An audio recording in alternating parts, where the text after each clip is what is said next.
This is the Marathon Handbook Podcast, and I am joined today by the Hisham Al Garouj of podding, Alex Sear. It's an honor to be here. And our very own Faith Kipyegon pod. Oh, yeah. Caitlin Tossi. And who am I, guys? I'm the Nick Willis of podcasting. Arguably the most legendary of the three milers.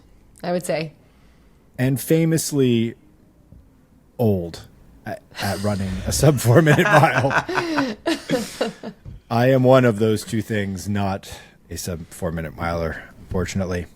Today we are going to talk all about the magic of the mile and why we feel that it's a fun project to take on trying to figure out how to run your fastest, best mile ever.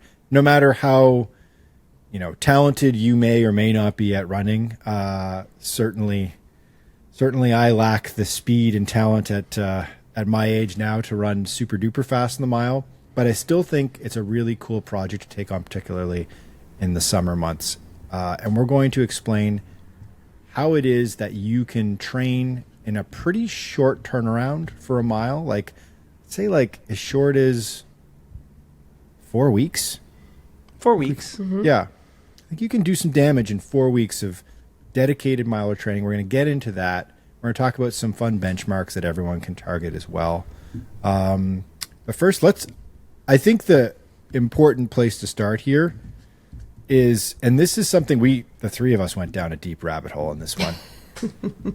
It's like understanding why it is the mile is the romantic distance that it's become in runners' minds over the years, and why it is that we run the mile.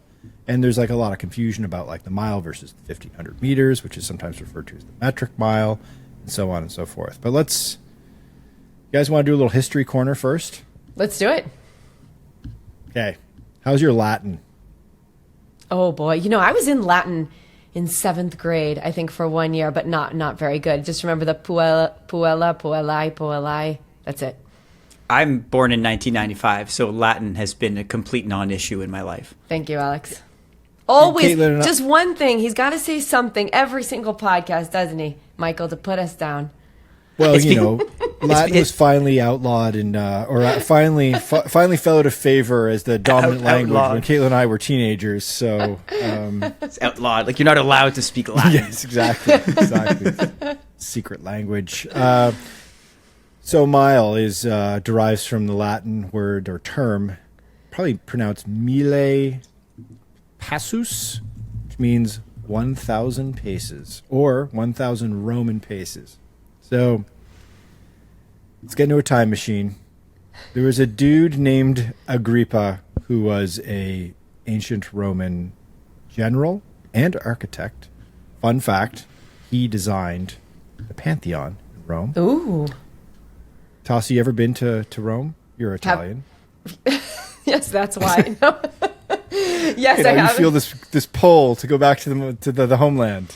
No, actually, the Tossis, my grandfather's family, lived just about an hour outside of Rome. Very there close. You go. Yeah, in a very small town. But yes, I have been to Rome. Love all of the architecture. Obviously, it was incredible to see the Pantheon. Of course. So perhaps your ancestors marched in Roman steps. So that's where the mile comes from. Basically, Agrippa, this is like the ultimate ego flex here, measured his own foot, and that became a Roman step measurement, the size of this guy's foot. And then 2 steps is a stride. And then I believe it's like 1,000. Is it 1,000 strides equals a Roman mile? Believe how that came up. Or a pace, like 5 straight feet. So I guess measure the foot 5 times in a row, that equals a pace, and 1,000 paces made the early version of a mile. Right. And so then fast forward like 1,500 years, and English Parliament standardized the distance of a mile to equal 1/8 of a furlong. we're losing. People yes. are dropping like flies already. Yes, The furlong. Of course, the Yes. furlong. Absolutely. Do you guys run in furlongs? I'm going to start. A furlong is 660 feet. It's basically the length. One furlong is basically like the length of a farmer's field that an ox could plow. So naturally, 660 feet. Oh, of course, yes. But anyway, again, fast forward quite a bit here, and it became standardized to 1,609 meters. 1,609.344 meters became the internationally agreed upon distance in 1959. And Whoa. Hang on here. 1959. Yes. We're getting ahead of ourselves here, but that's 5 years after the first sub 4 minute mile, correct? Yes. So May 6th, 1954, Roger Bannister famously runs 359.4 on the Iffley track in Oxford to become the first person to ever break the 4 minute mile. And conspiracy theorist Alex Sear says what? I say that Mr. Bannister ran an unsanctioned mile, an unstandardized mile. Let's pull out the measuring tape and get to that track. Has anyone talked about this? You know what? No, I'll give him the I benefit didn't of the know doubt. this until we 'cause did this research. That's true. It's possible that unstandardized mile was longer. It doesn't mean that it was shorter. So, I don't know. I say do we still give it to him? We still give it to him. I think we give it to him. Yes, we All right. give it to Roger Bannister. He can hold down the sub 4 minute mile. He gets it. Okay. Yeah. So I think that's where obviously like leading up to 54 when he breaks the 4 minute mile barrier. Previous to that, it was seen as doing a little bit of like reading. Like if you go back and you read like the archives of the 1950s, many people thought that no human being would ever break the 4 minute mile barrier, that it was physiologically impossible, and that you could actually like maybe like irreparably damage your body trying to do it. So there was that much hype around the distance leading up to it, kind of like summiting Everest, right? It has this kind of cachet to it, like it's like this is actually you die trying to do this. And then obviously Bannister breaks that barrier and then changes everything. Isn't it weird how that's where the human mind went when they stumbled upon a barrier? Like, I'm thinking of the women's marathon. Like for a while, You're it's just like, taking exactly what you're reading my mind, Alex. Go for it. wasn't it that like until a woman ran a marathon, the theory or the rumor was that a woman's like female body parts would fall out, like their uterus would fall out if they tried to run a marathon. Keep going, Alex. Yeah, let's talk about that in length. But isn't that weird? How back then it was like if you want to brush up against something that no one's ever done, it probably just means that it's impossible to do, and if you try it, you're gonna die. Right. It's like incredibly dangerous to your health. Like I thought that was crazy. I was thinking the same thing. The women say, no, women cannot run a marathon. It's too dangerous. They could die. So in the 1950s, it was like until Bannister did it, it was seen as something humanly impossible. And somewhat similar for the sub 4:30 mile for women a few decades later, right? Like that was the benchmark that humanity had somewhat set for itself. Yeah. Still feels pretty impossible Yes. Now, for most of us. For most of us, we'll put out some times in a little bit here that we think are like a little bit more humanly possible for various ability levels, so that you've got a decent, respectable goal to chase after yourself that is manageable. So basically, like tracks started to emerge in the late 19th century as track and field started to become a thing. And then there's the modern Olympics, right, in 1896. And then the subsequent games after that, where they needed to standardize the distance. And the first track was 440 yards. So like sometimes you'll hear the 440 is referenced as like a distance. And that's in reference to 440 yards, which is just like slightly longer than 400 meters. It's 402 meters, roughly. Okay. And so for the longest time, tracks were built to be about 440 yards, and then they got standardized to the metric system when the entire world, with the exception of like the UK and the United States, refused to move to the metric system. Caitlin, you're our resident American. Explain to us why you guys refused to come over to the metric system, and also explain to us the MAGA movement at the same time as well, please. I don't know. It's so confusing to make the conversions. I know. I don't know why, guys. I mean, I am using the metric system because I've been in Costa Rica for 20 years, so I'm a convert, okay? That's true. Before the podcast, Caitlin was asking us, we were trying to figure out other weird measurements when we stumbled upon stone as a weight the measurement, stone. which is That's right. used pretty ubiquitously in the United Kingdom, but nowhere else in the world. And Caitlin was like, "Well, that's it's about this many kilos." And then she's like, "How many kilos are you guys?" And we're like, "We have no idea how many kilos we are." And she's like, "Well, you're Canadian. How do you not know how many kilos you are? You do everything in the metric system." I was like, "I don't know. I know pounds, Except and that. I know feet and inches, but then I know meters." Michael, So you guys we're should stay very consistent. Just choose one. You can mix it all up. Also in the UK, right? Because they also use miles. But That's right. The metric system, just pick Yeah, one. no, we're so confused. Like, I could tell you my height and weight in feet and inches and pounds, and I can't tell you what I weigh in kilograms or how tall I am in centimeters. That's right. Me neither. Yeah. My driver's license has it, but I have to refer to my driver's license to understand. I think it's like 2 meters. I'm 2.5. You're two. I don't know. Yeah, Whatever. It doesn't matter. It doesn't around matter. that, around 2 meters. Yeah. You're 2 meters in certain super trainer shoes with like the ones that have like the what? 50 mil millimeter. stack. Yeah. I got my Ontario ID in Hoka Skyward X's. I There saw you them go. coming. I see what you did. So the mile kind of turns into the 1,500 meters in international competition for the most part. Like when you watch the Olympics, the 1,500 meters is contested, not the mile. But the stubborn old mile persists. It is still raced at an elite level a few times a year. Thinking back to, we just had Breaking 4 happen, and that was entirely shaped around a 4-minute mile as that distance endures in our minds. It's a romantic concept. It's kind of a simple thing to wrap your mind around to a degree. And like all these other big, fat goal times and distances, kind of equated to the marathon, where it's like the marathon's 26.2 miles or 42.195 kilometers.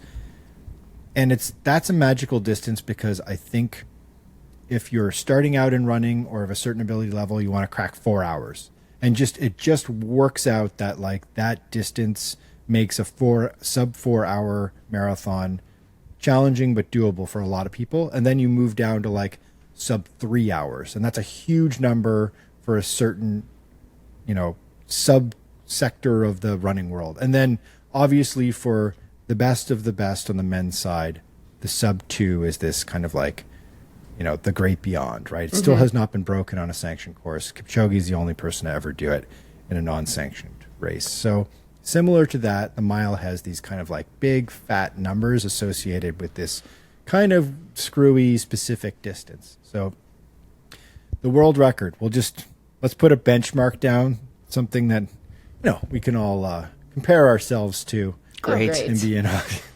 So Make us world feel record's good. Men's world record's really old. It's 1999. It was run by Hisham El Garouj of Morocco. It's 3:43:13. Wow. And it's crazy. And the women's world record, of course, held by Faith Kipyegon of Kenya. She ran it 2 years ago in Monaco. She ran, I'm going off the top of my head here, 4:06:64. 4:07:64. Sorry, I meant to say 4:07. 4:07. Where we But have she the ran 4:06 in our 4:06. mind after Breaking 4. Yeah. And then she ran an unofficial 4:06 just a couple weeks ago. So It's interesting All right. that the women's world record has been broken and evolving over the years, but the men's have not. I mean, 1999, that's a really long time ago. What's going on? Look, if you want to get into the men's world record in the mile and the 1500, both held by Hicham El Guerrouj, I'm convinced that there's a spell cast on these records because so many men have come close, especially in the last few years, and no one has broken it. It's actually really weird. And I think that if we ran the mile a bit more in the world, El Guerrouj's time would have been broken. Like, we're talking not even a second. There are 3, even 4 active milers right now who are seriously threatening that record, and they've done so for years, and it just hasn't happened yet. Yeah, I mean, it was hyped as a potential world record challenge at the Prefontaine Classic just last weekend. We're recording this on Wednesday, July 9th, and there was some sense that the men's, that's called the Bowerman Mile at the Prefontaine Classic track meet in Oregon, there was some sense that maybe they might be able to contest the world record. And they didn't get super close, but yeah, that's a record that's just been hanging out there. It's soon gonna be one of the oldest records in track and field at 26 years now, coming up this summer. So. Yep.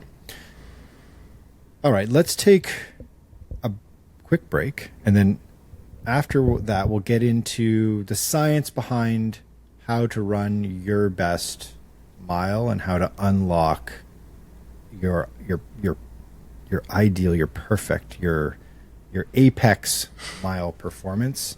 And then we'll talk a little bit about workouts and put together a bit of a 4 to 6 week training program for you so that you can ace a mile. Nice. Be right back.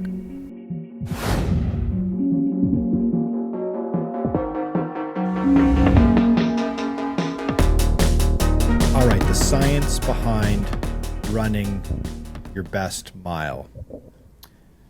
Physiology behind it. First question for both of you. Do you think an all-out mile race is a long way to go or a painfully short amount of distance to run? You're asking 2 very different runners. Yeah, let's ask what does the ultra runner think? Yeah, it feels extremely short when you think about it, but when you're running it, it feels like an eternity. Yes. Yeah. I think that's So it. You've run the mile and the 1500 in a race context quite a bit in college. It's one of the bread and butter distances. It is this weird experience where, like, it doesn't sound like very much time.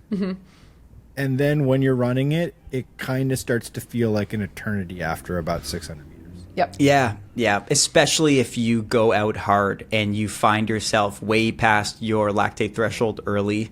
If you run, not really even if you don't run it well, I'd say in many cases when you're chasing a personal best, you start to hurt at 800 meters. Then you have pretty much 2 full laps left to run, feeling terribly. And is it long or short? It's funny because in college, the mile felt like this middling event where the sprinters, the 800-meter runners, and sometimes even 400-meter runners would meet the cross-country runners coming from the other side in a type of an even grounds, fairgrounds battle. Whereas I sense that on this podcast, inside of our audience and our listeners, and even in our group, the mile is on the very short end of what people race. And I think that's just the case in adulthood in general. Most people do the 5K to the marathon, and the mile ends up being just this shorter test. So I think for most people, it feels very short but intensely painful. Alex, I have a question for you because we did the podcast. We did one of our previous podcasts on the 5K, and I remember the 3 of us going on and on and on and on saying about, the 5K, the grind, it's the hardest race to run. You being our resident fast runner and track runner here, is the mile or the 5K the more difficult race? Oh, God. I must know. That's a tough question. I think I've hurt more in a 5K, to be honest with you. Okay. My best mile actually felt pretty good. You can sometimes get in this magical little zone where you're not quite going fast enough to feel the pain that you'd feel in, say, an all-out 400-meter sprint, but you're not going long enough to just feel that aerobic burn. But those races are few and far between, and they're special. Oftentimes it really hurts. You know what? I asked a good friend of mine 2 weeks ago what was harder, the mile or the marathon. His name is Eliud Kipchoge. You might have heard of him. That's right. You did. You did ask him that. He didn't understand the question. I had to repeat it, and then he was like, "Oh, No, he understood. maybe he was trying to bide some time because he knew his answer." I could tell at the end he pretty much admitted that he thought a marathon was much harder than a mile. But we were at breaking 4, and I think he didn't want to undercut Faith Kipyegon's attempts. He was like, "They're both pretty hard," but I think I knew where he stood. Yeah. So, but the tricky thing about the mile is it's like, it's still, even though it feels like a very short period of time where there's not a whole lot of wiggle room for error, where you got to go very hard from the very start and then hang on for dear life all the way through, it's still physiologically about an 85 to 90% or 95% aerobic effort. But the problem is that you cross over beyond that aerobic effort at the worst possible moment, which is, like basically like about a lap to go, and you've kind of run out of aerobic juice, and then you're starting to recruit all of this ancillary stuff that, as distance runners, now presuming that most of our audience, if not all of our audience, are people who like runners like us who are sort of more focused on longer distance stuff, like you don't work a lot of those systems very often. So if you're like reaching for what we call like an anaerobic effort, where you're recruiting these little tiny muscle fibers in your muscles called the type 2B fast twitch muscles, which are the muscles that sprinters use. And if we've not developed them, things go haywire very, very quickly.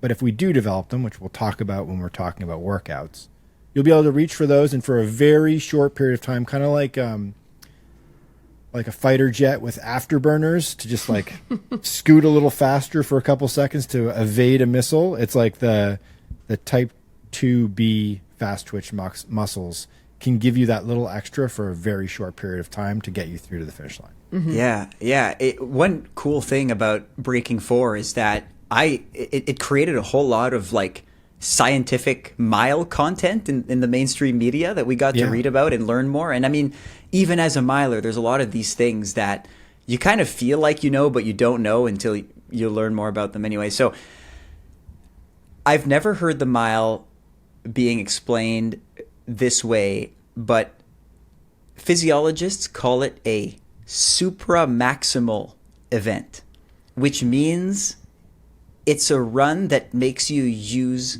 more of your VO2 max capacity than you actually have. So you're taking in more oxygen, feeding it to the muscles at a greater capacity than your body actually can do. And so no wonder that after a while you're grasping at straws and you're grasping at everything you can to hold yourself up. You're kind of like bullshitting your way through 4 or 5 minutes of running because you're working harder than you actually can. I love how he's like 4 or 5 minutes. He's got such high expectations for you and I, Caitlin.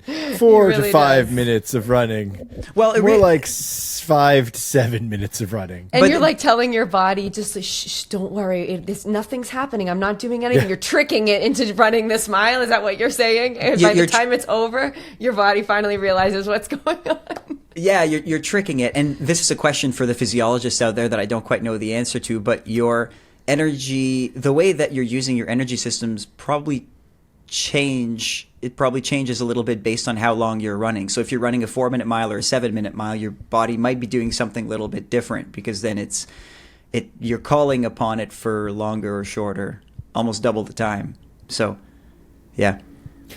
So, and we'll get into this in a second here when we talk about workouts, but you still definitely have to focus on aerobic training. A lot of the training a miler does is really reminiscent or very similar to what you see a marathon runner training. Actually, interestingly enough, when we were talking about breaking 4 and looking at the training that Kipyegon is doing, and she was training with milers. She was doing most of her runs with marathon runners. She was running mostly with men and mostly with male long distance runners in Kenya. Her training partners are training for everything from the 10,000 meters all the way up to the marathon, right? So she's mostly doing a ton of aerobic training, a lot of longer, easy runs, and then focusing on her priming her VO2 max and her lactate threshold ability.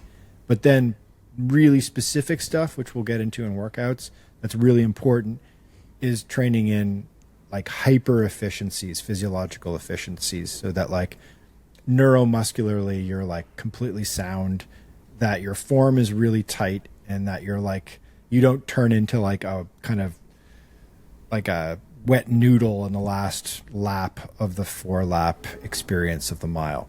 All right, so let's take a quick break, and then we'll pivot right into talking about those workouts and how we can construct a pretty fun little like micro season, and in order to focus like a little project for 6 weeks of intense mile focused training so that you can bang out a killer mile at the end. Spoiler, these workouts suck. Oh, They suck in an amazing way. Wow. Yes. Come on, Sear. Jeez. They're fun. They're fun. They're good workouts. They don't feel good. They're good. They're painful. They're good to have done. All right. Be right back.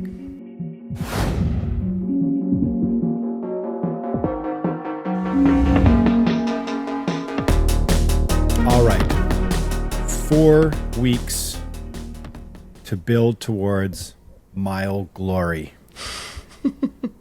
We've come up with a collection of workouts that we're all familiar with, that will, if done in a structured way over the course of, let's say, about a month, 4 to 6 weeks, will help you towards running your fastest mile, or at least a really solid, strong mile.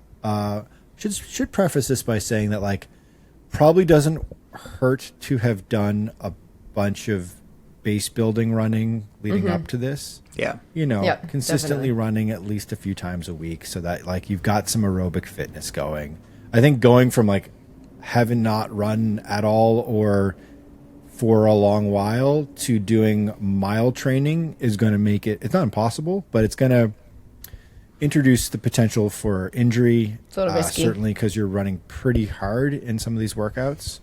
And then also, you know, you're just not going to run your best mile because you still need to build up a lot of aerobic fitness to have success in the mile. Okay. So let's talk. Yeah. 4 weeks, 4 to 6 weeks. I think 8 weeks is ideal, but like make it a 4-week project. If this is something that like the three of us wanted to take on right now, like a fun summer project where it's like, don't really have anything to train for yet. For the fall season, maybe I just want to focus on banging out a really fast mile.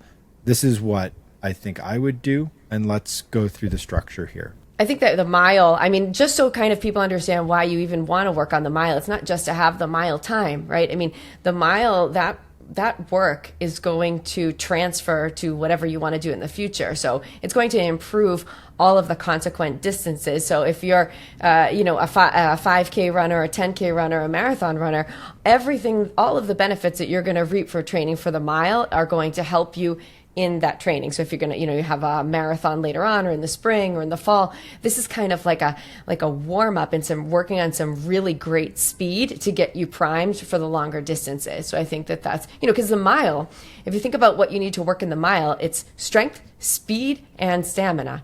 So I mean, it's like the trifecta of what you need to work on. So if you are working on those things, you're working on almost your top speed. It's just going to improve your running in general. Yeah, absolutely. Yeah. So let's talk about week 1. I think to lay the groundwork out without going into like a day-to-day thing, I think we could say that if you're looking at programming a training plan, week 1, you're looking at running nice, easy, regular aerobic runs a few times a week, and you're going to sprinkle in 2 key workouts, and you're going to also have one of those easier aerobic runs at the end of the week be like a little bit of a longer run, right? Like you don't have to go crazy like you do in training for a marathon where you're trying to put in, upwards of 2 hours to 2.5 hours of time on your feet. But like, if you're running, say, 30 to 45 minutes a day as your easy aerobic run, you could go run a 60-minute or 75-minute long run on the weekend if you're just focusing on doing this mile training, right? Right. But then programming those workouts in, you can do 2 workouts a week. I would say like a Monday and a Thursday, or a Tuesday and a Thursday, or Tuesday and a Friday, to give yourself a little bit of a space between the workouts so that you can recover from workout A and workout B. And let's call workout A, it's kind of like priming your aerobic base. As we said before, the mile is still at its heart mostly an aerobic effort. It's 85 to 95% aerobic effort. And then that second workout of the week is really focusing on dialing in what's specifically challenging about the mile, which is that anaerobic, or that end stage, that 115% supra maximal effort, as Alex described in the last segment, where you have to really start focusing on more specific stuff and running a lot harder than a lot of us are accustomed to. So the first workout, Caitlin, like a basic kind of like a lactate threshold type workout where you're just running quick aerobic pace on, say, a Monday or Tuesday? So we could do a longer lactate threshold training, which would be something like 2 or 3 times 8 minutes at lactate threshold pace, right? Or you could do, you could start even lower than that if you're not used to running at that speed. So 3 times 5 minutes, working up to 2 times 10 minutes. So anything that's just going to work kind of that hard pace, but not even close to the pace you're going to be running for the mile. I was already skipping to the speed workouts. That's what I love. I wanted to get into that, but I see we're starting with like that nice lactate threshold stuff. So longer, sustained, hard efforts around threshold pace. Yeah, like around like, think about slicing and dicing up your threshold workout as being like targeting between like 20 and 25 minutes of being in that lactate threshold zone. Yep. With some pauses, with some breaks, particularly in the first week or two when you're not as comfortable doing that stuff and it's going to feel pretty hard. Mm-hmm. You can give yourself, you can do shorter chunks with, 3 minutes on, 90 seconds off or something like that. You can slice it up in that way, with the aim being at like 4 to 6 weeks down the road, when lactate threshold becomes more doable and comfortable and something you can wrap your head around. You can do longer chunks of it. You can do, like you said, you can do sort of like, you can do 2 by 10 minutes, which is like, a big demanding ask on your body. But once you're fit, that's gonna not feel as hard. But let's get into like the mile specific workout of week 1, which we've dubbed the broken mile. Or the broken man. That's what I call it. You're familiar with this workout, Mr. Okay, Sarah. Alex, tell us all about it. I have not done this particular workout. Let us know. The broken man. So quick backstory. I went to 2 universities. The first one was very cross-country focused, and then the second one was very track focused. And when I got to that second university, I got into these types of workouts, and it made my mile time drop quickly because they're highly specific. So this is one variation of these workouts. Essentially what you want to do is you want to run the full mile distance at mile speed inside of practice. And obviously in order to do that, you need breaks because you're not just going to try to run your fastest mile in practice. So the one we have here, one I really like, is 400, 400, 800 with 60 seconds rest between each rep. And so you do a lap, wait 60 seconds, do another lap, wait 60 seconds, and then la pièce de résistance in the end is that 800. That's very difficult. Yes. How you'll feel, I kind of feel the same every single time. It hurts from the start. The first 2 400s are still manageable. That 800 is very tough. And so don't get too greedy in that first 400. It's not necessarily an all-out effort. It's mile pace. And so you can probably run a 400 a little bit faster than you would here. Try to pace yourself. And a marker of a successful workout would be to keep the same pace throughout. So if you do your first 400 in, say, 80 seconds, and then your second 400 in 80 seconds, a marker of success is twofold. Is if you can do that 800 in 2 minutes 40 and be quite tired and spent at the end. These workouts are meant to be hard, too. I think that's the other thing to say. It's like, if you're going to do that little distance inside of a workout, you can afford to go to the well a little bit and hurt by the end. Yeah. And Alex, with these mile pace workouts, the rest, just to be clear, it's a complete rest. Like you're standing still. It's not walking or a jog or anything like that. Yeah, like you can, walk in place. If you feel like you want to like shuffle a little bit, fine. But whereas some marathon workouts, the key to the workouts is to like keep your heart rate going between reps and still run at an easy pace. In this case, yes, good point. Just shut her down. Try to get as much rest as you can during those 60 seconds, but don't sit down. I learned that the hard way. Oh God. Yeah. Once you sit down, you're not going to get up. Yeah. And this is also a good way for you to kind of figure out kind of where you're at as well, right? Like if you get to that 800 meters and you cannot sustain that pace that you set out for yourself in those 400s, you're probably you're not there yet. And maybe you even need to make like a goal adjustment a little bit, which actually begs the question, like, we can get into this in more detail later with like creating a bucket list for yourself, creating a benchmark for yourself in terms of like how do you calculate what time you should be going after in the mile, because it is sort of we talk a lot about how you goal set and the types of goals you should be going after, and we often caution about going after time-based goals because they're extrinsic goals. They're goals that are just big shiny numbers, and they don't have very much to do with specifically like where you're at physiologically. But it is kind of fun with the mile to sort of like have a broad strokes idea of sort of like where you fall in the universe of running, and attacking like a big number can be motivating in this situation. So we'll talk about that in a minute. But great tip, Alex. Just do what's called standing rest, or just like you finish, you cross the one lap finish line, the 400 meters on your first 400, and you just gasp and take a second and pace back and forth and curse yourself and curse our names, then get back to the start line and do another 400. Yeah. Okay, so that's week one. That's a really hard workout to start off with, and might be a bit intimidating because you're kind of starting to wrap your head around what you're going to be contending with when you're running the mile. Week two, a little different. So week two, again, on the Monday or the Tuesday, do your threshold workout that's going to start to feel mercifully much more gentle than these track workouts that you're doing. But week two is 1K cruise intervals or repeats.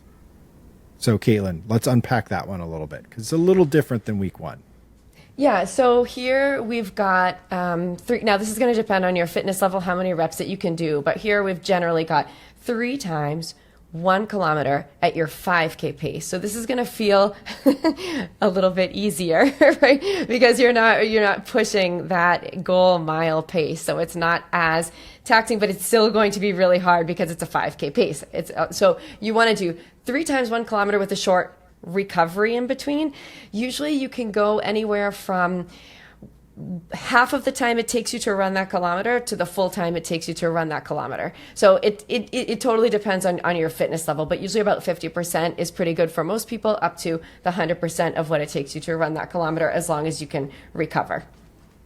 Right. So if you say, just as a broad number, if you run a 4-minute kilometer as that's your 5. So if you're aiming to run 20 minutes or 19:59 for a 5K, you're running right around a 4-minute kilometer. So then you're taking 2 minutes rest in between. It's 3 by 1 kilometer at 4 minutes per kilometer pace with 2 minutes rest in between. And in that case, I guess we should do like a short jog recovery. Just standing around probably is not necessary in this case.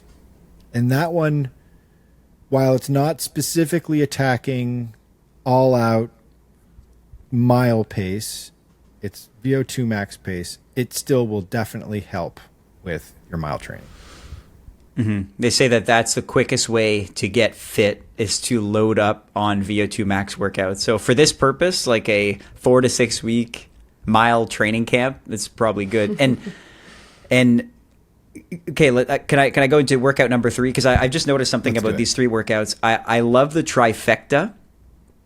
It makes the mile, it really shows what the mile is. And I think it's a Goldilocks type of event where It's just enough speed, just enough distance. You need both to excel at the mile. And this trifecta of workouts works everything. Very specific workout for the mile, one workout in the more aerobic zone, and so the third one naturally works on the other side of the mile, which is your all-out speed, or your faster than mile speed, let's call it. So this one we call the flying 200s.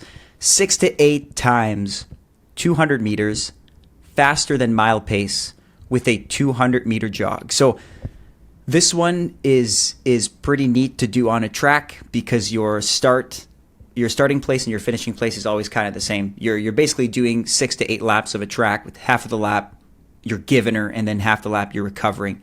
The 200-meter jog, same thing here. The purpose of this workout wouldn't be to like tax your aerobic system and run that jog at a pretty fast pace. Mm-hmm. You can make it a shuffle. I was famous for the very slow 200-meter shuffle between hard reps. If you want to take a little bit of extra time, it's okay. If you're moving forward, that's good.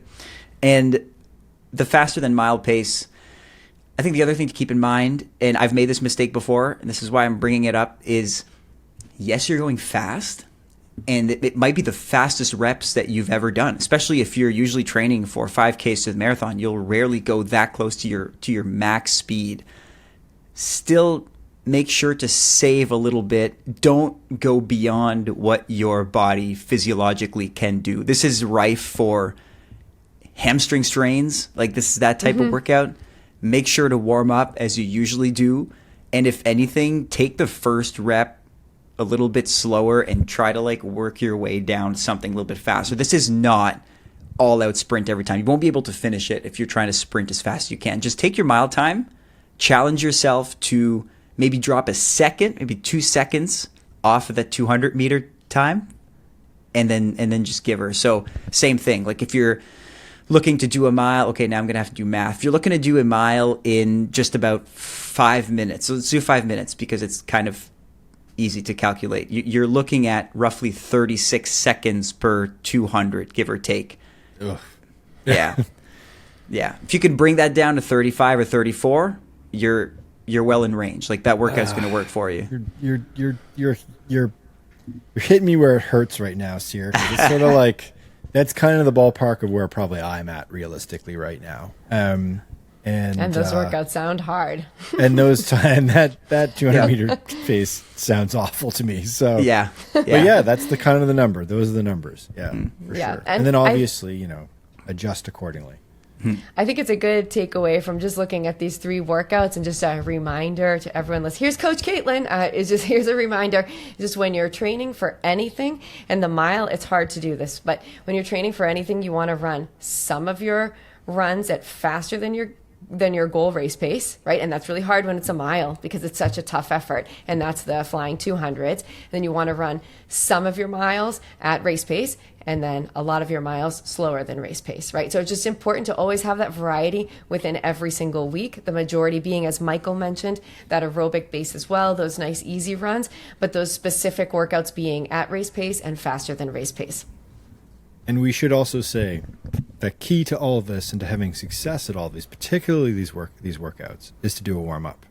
Oh yeah, like a pretty long warm up for those 200s. I do at least, if it were me, 25 minutes of some nice easy, a half an hour of some really easy jogging before I hit that. Because as Alex mentioned, that is the perfect workout to have a hamstring strain. Just like a push off, like a launch, like an incorrect launch where you're not focusing on your technique.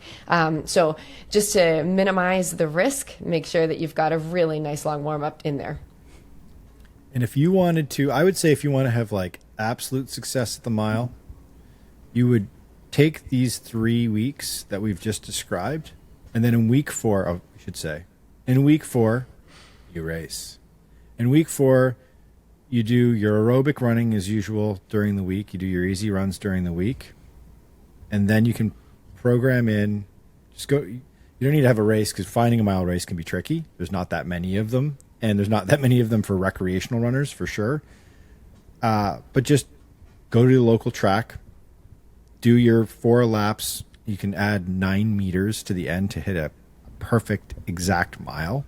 Or you can measure off on the road, a road mile as well, just like a straight effort.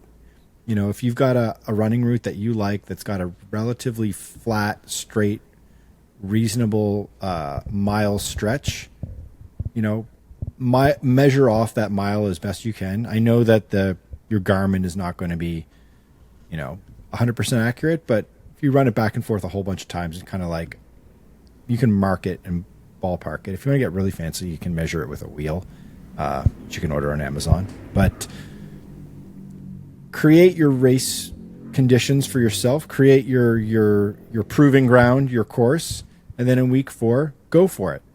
Do a nice long warm up. Approach it like you've approached these very hard workouts that you do, where you do a nice long warm up of, say, 15 to 20 minutes. I would say would be definitely wise to take. Like, just get a little sweat going, get yourself feeling comfortable and feeling like your body is sort of regulated and ready to run, and then time yourself in that mile.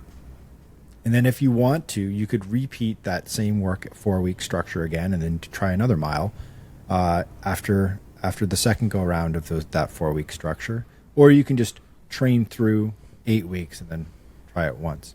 Yeah, because we're saying 4 weeks as a fun little project, but bar none, you will be faster in the mile if you keep going. Like, your best mile will be run after several months. So if you really wanted to give yourself like a mile summer, you'd probably dedicate the entire summer to it. You'd be a lot quicker. Yeah.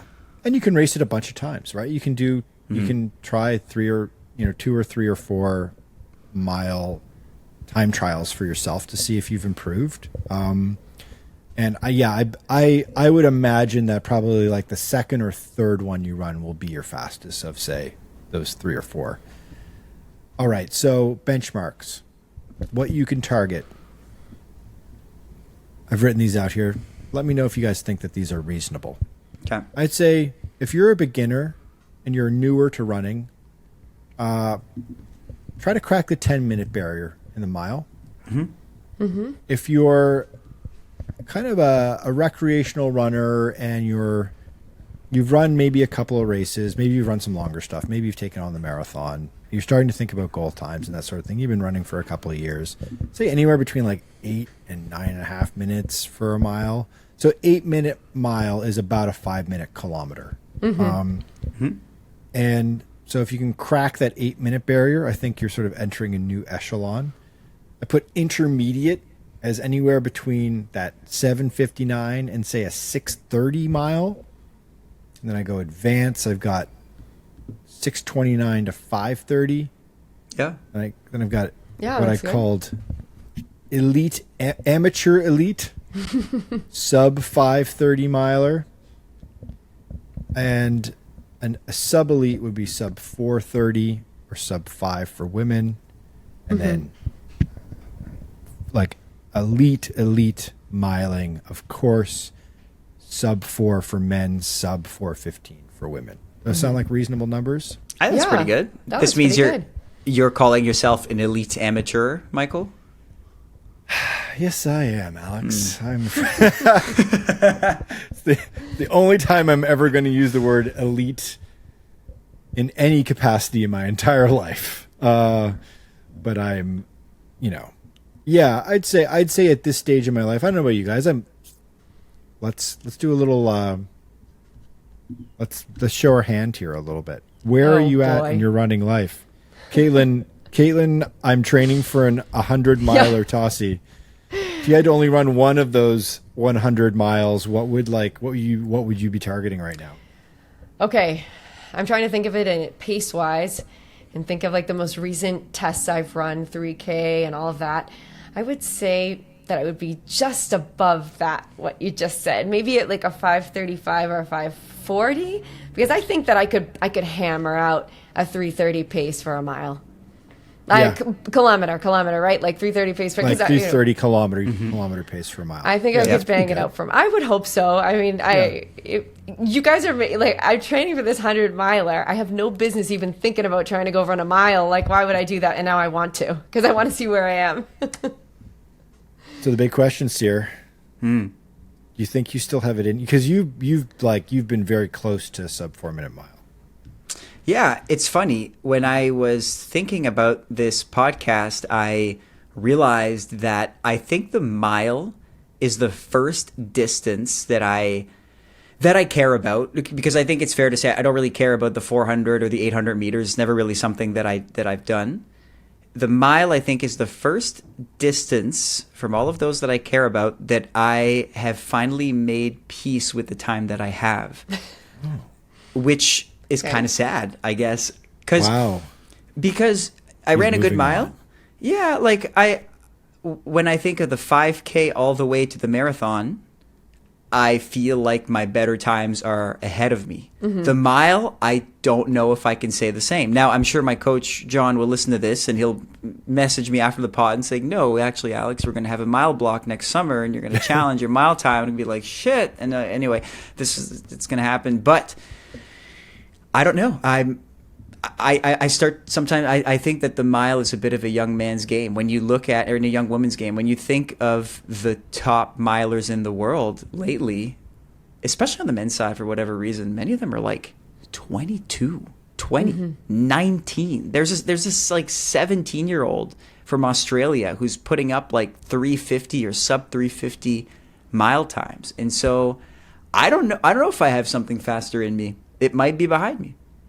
Oh boy, poor old man Sear. He's aged out of the sub 4 minute mile club. I might as well just start speaking Latin. This is pathetic. I think I can still crack 5 minutes in a mile. I'm 45 years old, and I've run well under 5 minutes in a mile. So, but that was a long time ago. I haven't run a mile in like 10 years, like as an actual time trial or an event. In this group I used to run with, we used to actually host a road mile at the end of every summer, I believe it was. We hosted a road mile for a number of years. And so it gave people an opportunity to put down a road mile time. And the road mile versus the track mile is a little different. Mm-hmm. It was a nice straight flat stretch, so it gave you a real honest number for you to understand where you're at in the mile. I ran my fastest mile. I don't remember the exact time, 4:30 or something like that. I ran with my dog. So my dog actually beat me across the finish line. Whoa, what? My dog had I think my dog had like a 4:28 mile.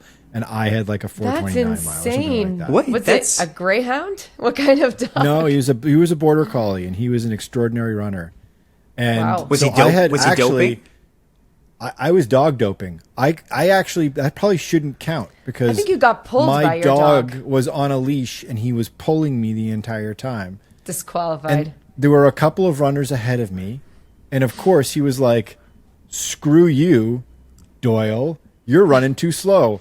I want to be with those guys, the pack leaders up ahead there." So my dog was just like dragging me through this mile, and that's the fastest mile. Look, I'm not joking when I say this. I think you should look up the world record for like mile with dog, because it can't be much faster than that. No, I in prepping for this pod, I'd forgotten about this weird run that I did. And I was like, yeah, I guess maybe that might be close, because it's like who runs a mile with their dog, right? I mean, it's sort of a stunt. Anyway, I happened to do it because I wanted to run the race, and my dog was with me, and he was like my running partner in life at the time, and I knew he could do it. So, and he led the way. I was like, whatever the dog wants to run, whatever Charlie wants to run, that's what we're running. And he nearly ripped my arm off, but yeah. Oh, yeah, he was a good runner. Michael, I'm sure there's somebody who's run way faster with I looked it up. The fastest recorded mile run by a human-dog duo is 3 minutes and 59 seconds. There you achieved go, by sub 4 minute Anthony Famiglietti and his dog Bailey. Wow. Hats off to Bailey. And you know what? Bailey was a border collie, so I guess there you go. Border collie whippet mix. Yeah, so famously fast with dog. Whippet in there, super fast dog. And unfortunately, Famiglietti, who's a two-time Olympic steeplechaser, holds fewer similarities with you than the two dogs do to each other. So Yikes. Okay. Yes, Olympic steeplechaser and washed up recreational masters runner. Nonetheless, that's a pretty good time. And Yeah. let's not For your forget. dog. Speaking about running with dogs, what about the beer mile, Alex? You mentioned that. Yeah. I watched that the other day, and I think it was 4:28. 4:28 is the current beer mile world record. That's insane.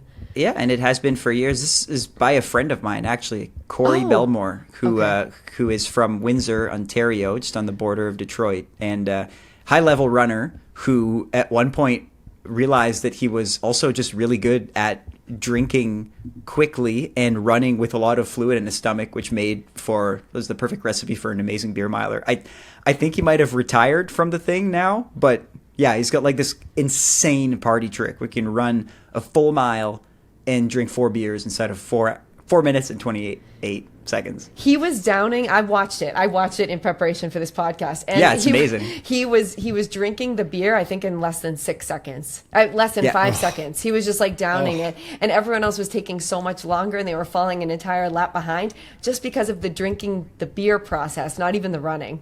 Yeah, no, it's an incredible talent that he's got. Yeah, so shout out to Corey, who's on the Ironman circuit right now. I should mention. Oh, okay. Yeah. No beers. He's the Eliud Kipchoge of the beer mile. Corey Bellamore. Yeah, that could be a record that never gets broken. Never falls. I don't think it will. Yeah. All right, gang. So are we convinced? Are we all doing it? We're all doing like a 4 week block. We're all going to do it. Like, screw your 100 miler. Let's train for the mile, Caitlin. Can you imagine? Let's do this. I mean, I could do. Yeah, let's do it. I want to do it. I could. Let's just add that stuff in there. I'll just have to do like an hour cool down after all those workouts to make up for the aerobic. That's all. You just fit in those like double long runs you do on Fridays and Saturdays afterwards. You just do, and then on the Thursday you're on the track running, like absolute assassin 200-meter repeats where you're throwing down sub 40-second 200s, and yeah, I can see you doing that. Sounds so hard. And all train for a mile, train for 100 mile, same time. Yep. Totally possible. Why not? Yeah. All right. So what we'll do is we'll put those workouts and kind of a loose structure of what we just described in the description in the podcast. So in the show notes, so that you can follow along as well. We'll put some links as well. We've got there's a whole bunch of resources on the website of like, how to compare your mile time, what's a good mile time for your age and your ability level, some different workouts that you can do to train up to run your best mile, and that sort of thing. So we'll include we even have guides on how to run from sub 4, sub 5, sub 6, sub 7, sub 8. We have a bunch of guides about how to run the different mile times, so we can get all that in there. And we'll put it all in there. Yep. All right, gang, we did it. We crossed the finish line. We've all broken the proverbial sub 4 minute mile for podcasting. Till next week. Oh, if you don't already subscribe to our newsletter, please do. Gotta do the plugs here. Yeah, of course. Subscribe to the newsletter. It goes out every day of the week. Subscribe to our channel on YouTube, where we're putting out this podcast in a video format, as well as shoe reviews, Caitlin's training guides on how to run sub 4 marathon was the last one you did. You've got like a whole bunch in the hopper right now. What's the next one you're doing? The next one, we had a sub 2 hour half marathon, and also the couch to 5K. Those are cooking. Right.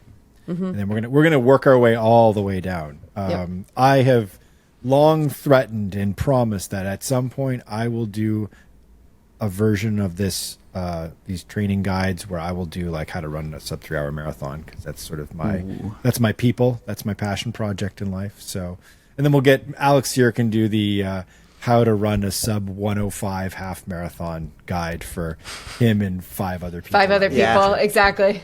Loading. If you do see that on the channel, please give it a like. I need those arcane videos need some love. Yeah, exactly.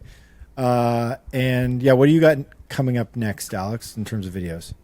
So we just finished reviewing and testing I'd call it one of the shoes of the summer. It's the Hoka Rocket X3, which used to be their racing shoe. It's now more their workout shoe, and there's a specific reason for that. That'll be out on the channel soon. I've also been working on a bit of a video essay, and it's around an idea that I've been kicking around for a while after spending way too long chasing a super specific time goal for the 10K.